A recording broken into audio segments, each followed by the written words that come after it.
सुकून किसी पास नहीं है, ना पाकिस्तान ना मदीना या ना मक्का।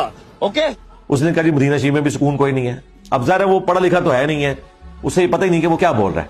यानी एक गरीब और तू बदतमीज, एक जाहिल और तू कॉन्फिडेंस लेवल आसमाना से है। इतने बड़े लेवल के ऊपर बेहयाई का काम कर रहा है और उसमें उस बेहयाई को कोई मजहबी टच देता है, ये दीन का तड़का लगाने की कोशिश करता है। तो इस किस्म का हमें दीन नहीं चाहिए भाई, जिसमें आप उन बेहयाई के मामलात के अंदर मुकद्दस हस्तियों का नाम यूज करना शुरू करते हैं। तो ये अपनी कई वीडियोस में जो मेरे तक क्लिप्स पहुंचे, मौला अली का बड़ा जिक्र करते हैं अलैहिस्सलाम, सईदा फातिमा का सलामुल्लाहि अलैहा, लेकिन इनके जो करतूत हैं और अफाल जो है इनका अहलुल बैत अलैहिमुस्सलाम के साथ कुछ लेना देना नहीं है। ऐ पैगंबर, इनको बकने दो, ये क़यामत के दिन अपने अमाल के पूरे बोझ भी उठाएंगे और जिनको ये बेतहकीक गुमराह करते हैं उनके बोझ भी उठाएंगे।